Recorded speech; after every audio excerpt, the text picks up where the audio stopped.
Imagine asking for your inheritance while your parent is still alive. That's how this story begins.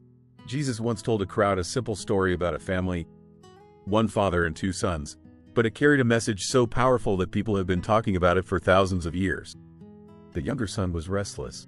Life at home felt small to him, predictable, boring. He wanted freedom, excitement, and control over his own life. So one day, he went to his father and said something shocking. "Give me my share of the inheritance now." In that culture, this was deeply insulting. It was like saying, "I don't want you. I just want what's mine." The crowd listening to Jesus would have expected the father to explode in anger.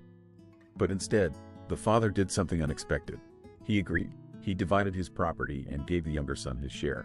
And just like that, the son packed his bags and left home. At first, everything felt amazing.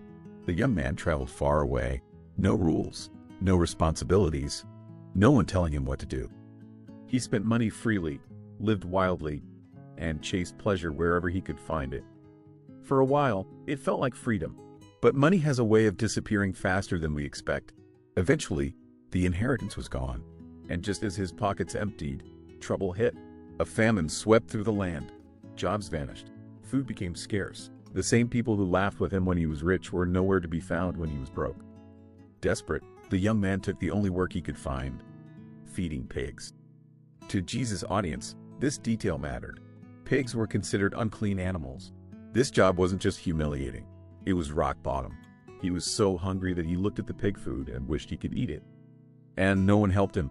That's when something changed. For the first time in a long while, the young man stopped running and started thinking.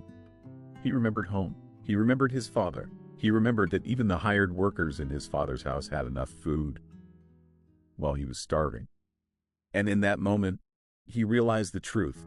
His so-called freedom had led him into chains. So he made a decision. He would go back home, not as a son, but as a servant. He practiced the speech in his head. "Father, I have sinned against heaven and against you. I am no longer worthy to be called your son. Just let me work for you." It wasn't a plan for restoration. It was a plan for survival. With shame in his heart and dust on his feet, he turned toward home.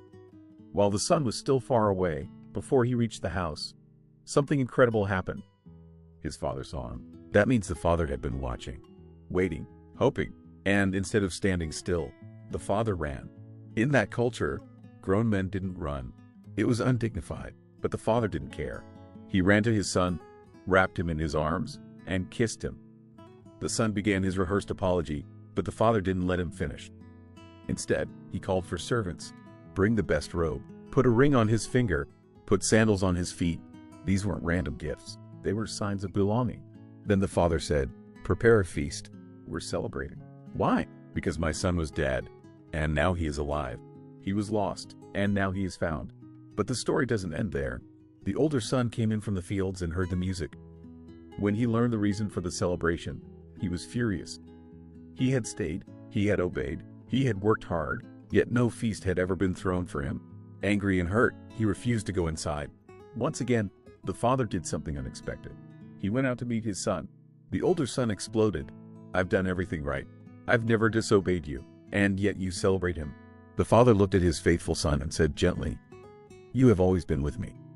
Everything I have is yours. But your brother was lost, and now he is found. This is something worth celebrating." And the story ends there. No final answer, no clear resolution, because the question isn't about the sons. It's about us. Are we the younger one? Lost, ashamed, wondering if we can ever come back? Or the older one, resentful, feeling unseen, measuring fairness instead of grace? And at the center of it all stands the father, watching, waiting, running toward anyone willing to come home. This story isn't about failure. It's about mercy. It's about the courage to return, and the love that never stopped waiting.